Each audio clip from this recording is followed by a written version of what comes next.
We're here in Nashville, Tennessee, galactic home of the bachelorette party, for a different type of celebration. A decade ago, Ford abandoned the compact pickup truck segment with the Ranger, assuming customers fell out of love with the truck. They'd rather use a van, like the Transit Connect, or a larger truck like the F-150. But the Ranger buyer never lost that love and feeling, which is why Ford is back with an all-new compact pickup truck. I'm your navigator, Goose. This is Maverick, and you're watching Top Gun.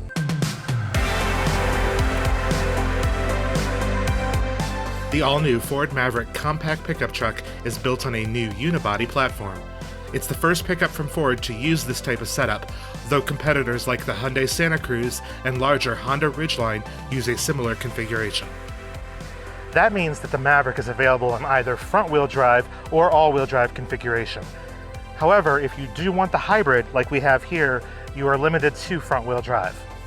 The hybrid power plant is the standard engine on Maverick, making 191 horsepower and 155 pound-feet of torque. They're targeting 40 mpg in the city. The Maverick Hybrid also has a maximum towing capacity of 2,000 pounds, which should be enough for some jet skis, a small boat, or even a modest camper.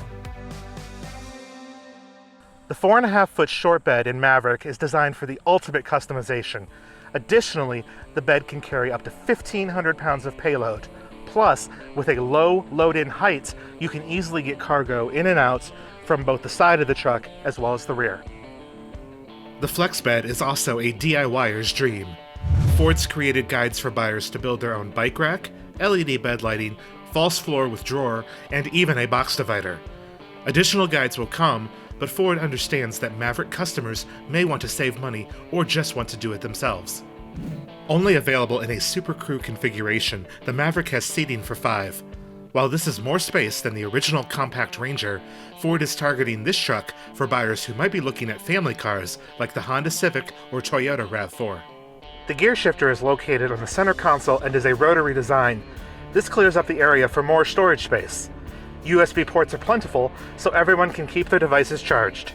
The cup holders in the rear are also DIY friendly. What does that mean? It means that folks with 3D printers can make accessories that hang from the cup holder to hold tablets, bigger water bottles, or really anything the owner can come up with. The Maverick has an 8-inch touchscreen that supports Apple CarPlay and Android Auto. The size is definitely serviceable, especially for a vehicle priced like this, though the screen in the F-150 is much larger. The instrument cluster has a 4.2-inch display, and upgraded models have a 6.5-inch productivity screen that shows even more information about the status of the truck, including the driver assist functions.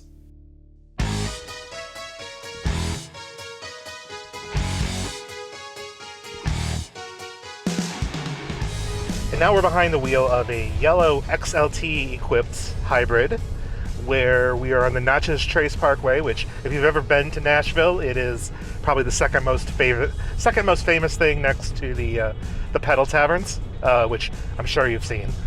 And initial impressions are pretty solid.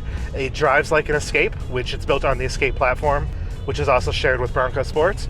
And it has a 2.5-liter hybrid engine, which makes about 191 horsepower, 150-ish foot-pounds of torque. It's plenty. It's not the fastest truck that I've ever driven, but it's by no means the slowest.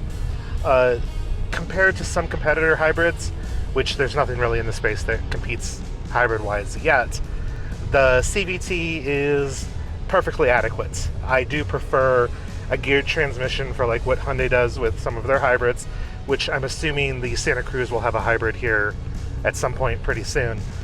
But overall, it seems to drive reasonably well. It's nice and quiet. The XLT trim is a mid-level spec, so we don't have the big digital gauge cluster, but we still have Apple CarPlay and Android Auto, which is standard across all models.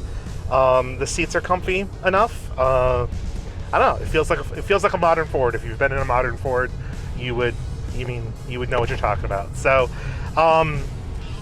other than that, we haven't had a real chance to really test out a lot of the features. A lot of it's pretty sort of standard fare. But one thing that Ford does like to tout, and I'm going to try right now, is turning circle, in-town maneuverability.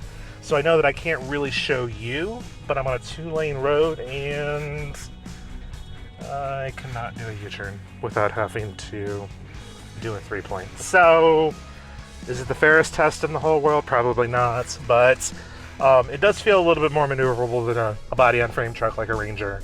But it's still fairly long. There's still a 4.5 foot bed behind you that just, you know, it's length. You can't get over it, where the Escape is a bit shorter. But what you get in churn for that trade-off is the usability of 5 practical seats and a 4.5 foot bed that you can actually extend to be longer. So as for fuel economy, it's never a great test on one of these first drives to look at fuel economy because we all drive like idiots.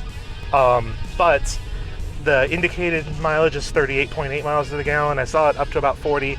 Ford claims 40 in the city, though those EP estimates are not final yet. Unlike Kenny Loggins, you won't need to be in the danger zone to get yourself a Maverick. Starting price is right around $20,000, including destination, and that includes the hybrid powertrain with up to 40 miles per gallon. Even if you fully spec out the hybrid version of the truck with the Lariat trim, you're still at only a little over $30,000 for a fully loaded truck. Unlike Santa Cruz, the Maverick comes with more features that traditional truck buyers will appreciate. Though Ford is not targeting the Maverick at a traditional truck buyer. If you're in a Honda Civic or a RAV4 from Toyota, you may actually look at one of these vehicles as an alternative. And typically when somebody buys a pickup truck, they will continually buy pickup trucks in the future, which is how Ford's going to get in customers at a lower price point and have them be customers for life. For a full write-up of Maverick, be sure to check out evpulse.com, and if you liked this video, be sure to hit the like button below. If you haven't already, please give this channel a subscribe because we have new EV videos coming out every week. Thank you for watching.